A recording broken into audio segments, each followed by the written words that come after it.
Hello, welcome back to the Diesel Page. I'm your host, Jim Bigley. Today we'll look at the history of the Duramax 6600. We'll learn what was happening in the industry at its inception and what was happening in the HD diesel pickup market. We know the Duramax powered pickup trucks first appeared in the fall of 2000 as a 2001 model year. But today we'll go a little further back in time for a little inside baseball. The truck shown here is my own truck. This photo was taken in early December of 2000, just a few days after driving it home from our local GMC dealer. This was the very first Duramax powered truck this particular dealership received from General Motors. To understand the light truck diesel market, it's always helpful to look at the sales figures for the decade preceding the arrival of the Duramax, 1988 to 1998 in particular. This is the market environment that drove GM's leadership and their engineering team when answering the questions: what did they see in the market and where did they want to be? The sales graph is quite telling with regard to who was the giant in the market. Ford's non-turbo 6.9-liter V8 International diesel was first introduced in their 1983 model year. It dominated because of an excellent reliability record, and more importantly, it developed more power than the 6.2-liter non-turbo V8 that GM introduced in the 1982 model year.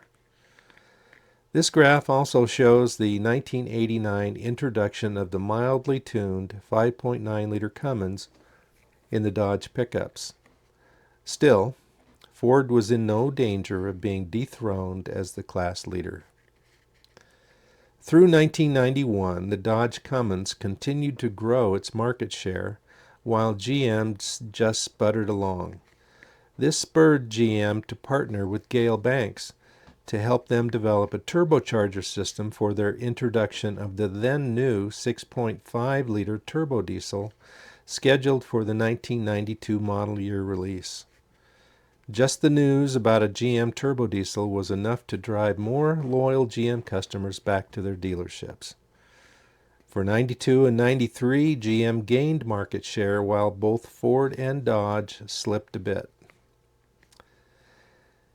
As it turned out, 1993 was the peak year for GM's diesel pickup market share, with just 28%, which coincidentally matched what Dodge was selling. This left Ford with 44% and was still leading. Ford was already planning for the future, however. They introduced their giant in the market in 1994, the mighty Ford Powerstroke. And they never looked back. Ford's market share continued to grow.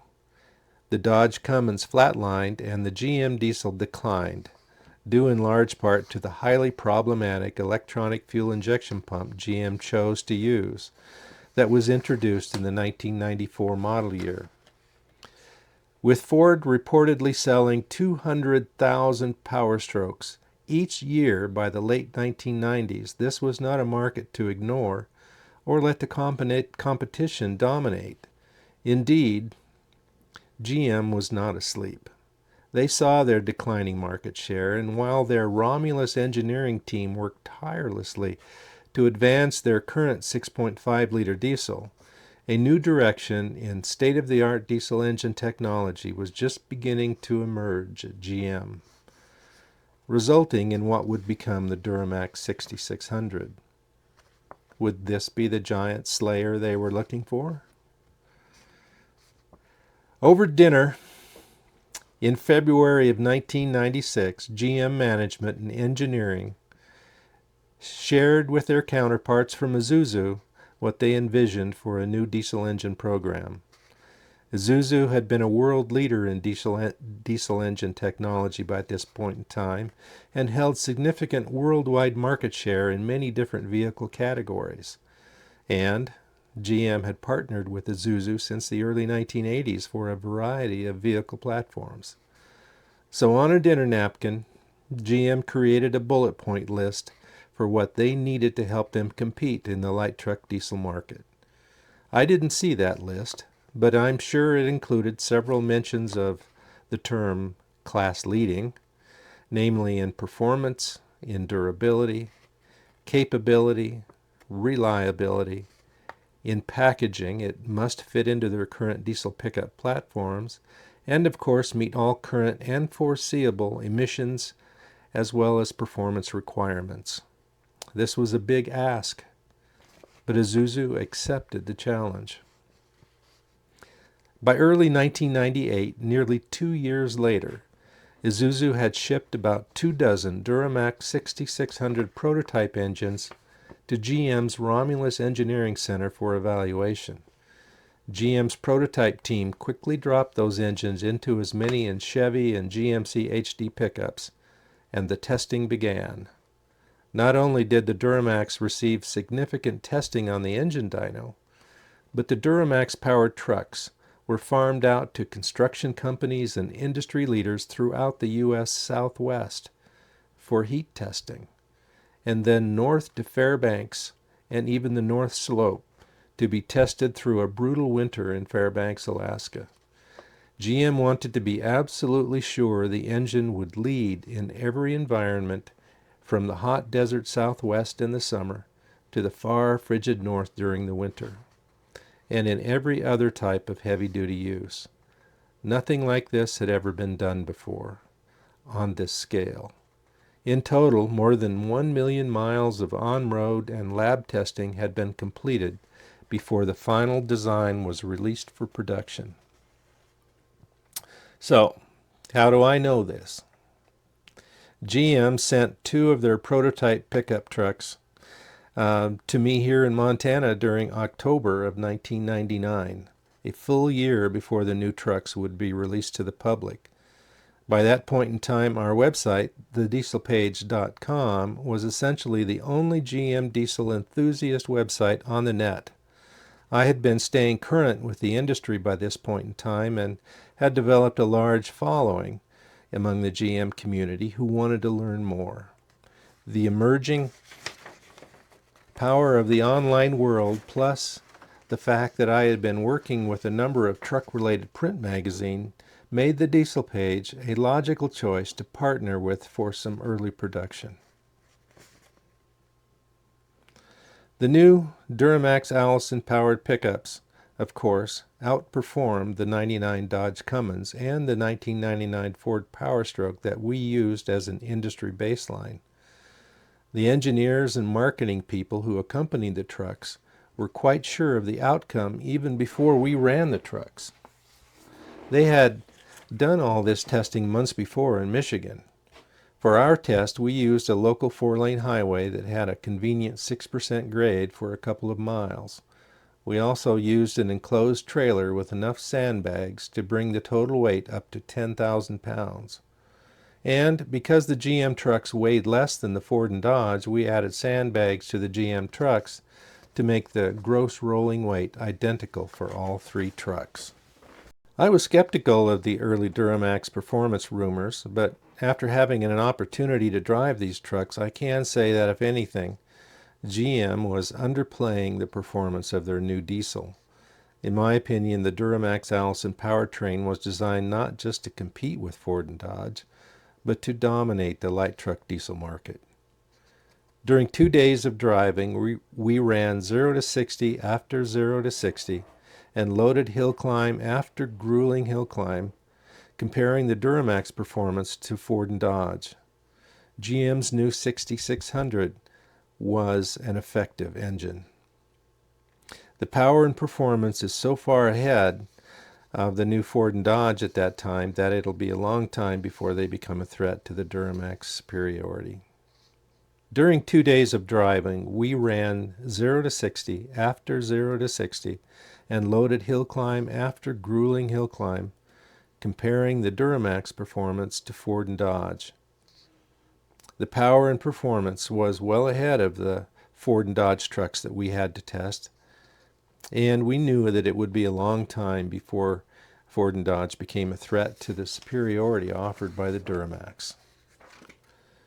To make this strictly a test of diesel engine power, all the trucks were weight matched with sandbags before any runs were made. I initially disagreed with this philosophy. I felt that if a truck manufacturer produced a heavy truck, they should pay for it in reduced performance and payload capacity. The majority there outvoted me, though, and all the trucks weighed exactly the same for each of the performance runs. The Ford Super Duty at 6,820 pounds turned out to be the heaviest, weighing fully 500 pounds more than the extra cab Duramax Chevy at 6,320. Even the Dodge, with its heavy i6 Cummins, was 180 pounds lighter than Ford. The Ford and Dodge trucks were both equipped with 410 gearing, while the Duramax trucks carried 373 gears.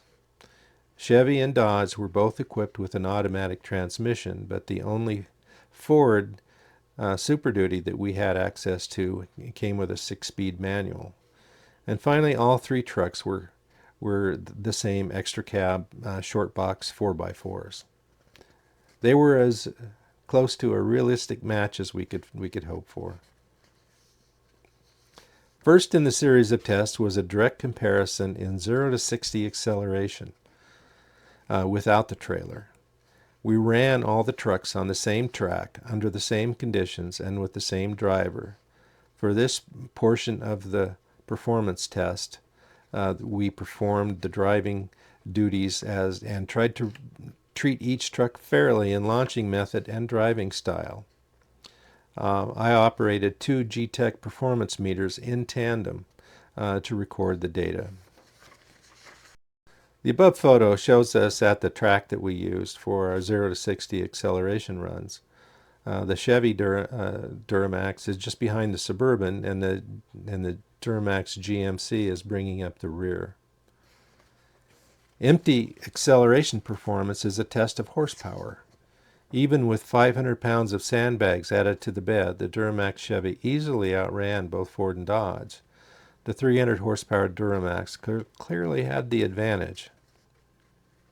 And keep in mind that these numbers were generated under less than ideal conditions. We also planned to perform a series of 0 to 60 runs with a 9,700 pound trailer, but had to give it up. The Power Stroke wouldn't accelerate fast enough through a loaded 0 to 60 to trigger the G-Tech performance meters that we used. The Duramax, on the other hand, would trigger the G-Tech meters every time and produced a 26.08 second average. Since the Power Stroke couldn't do it, we didn't try it with the Dodge. Next up was a loaded hill climb.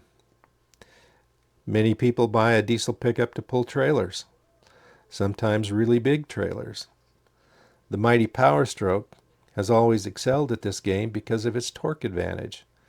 Torque is what pulls heavy trailers up steep grades, and the heavier the trailer, the more torque plays in deciding the winner. Our 9,700 pound trailer was heavy enough to clearly show which truck was developing the most torque. When the pull-off was still in the planning phase, I wanted to use a 7,500 pound travel trailer for the loaded performance runs. The GM team that accompanied the truck suggested that we use a trailer that weighed as close as possible to 9,800 pounds, which is the limit in some states above which the driver must have a commercial license. So we loaded our trailer to 9,700 pounds. They knew the Duramax would have the advantage with a heavier trailer.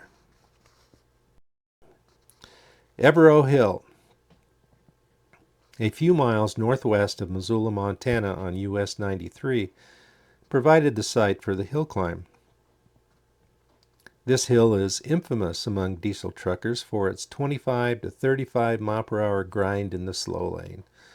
To make the hill climb even more demanding, each truck was required to pull the same 9,700 pound enclosed trailer up this 6% grade from a dead stop.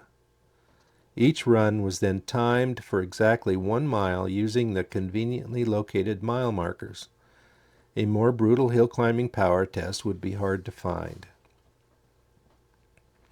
With a flat torque curve that peaks at an advertised 520 pound-feet, the Duramax Chevy stunned us with a run of just 83 seconds.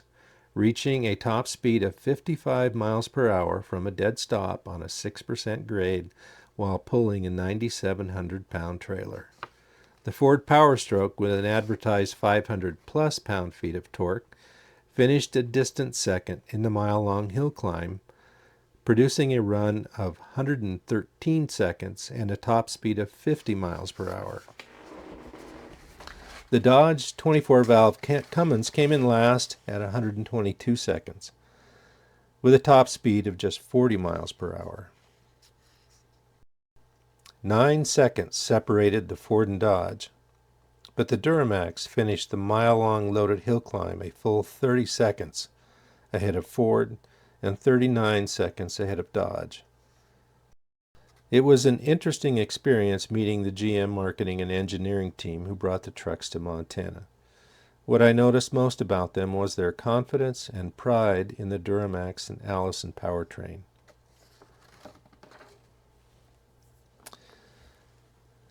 First, my thanks goes to GM Powertrain Chevrolet Division for making the Montana Duramax event possible. Their willingness to include the diesel page in the Duramax launch says a lot about GM's commitment to the internet community and their faith in the Duramax. I also want to thank Carl Tyler Chevrolet, a local dealership here in Missoula, Montana. The pull-off would have been difficult to do without them. They provided logistical support, transportation, loaner vehicles, and they were just kind and helpful all the way around. I've always liked that dealership.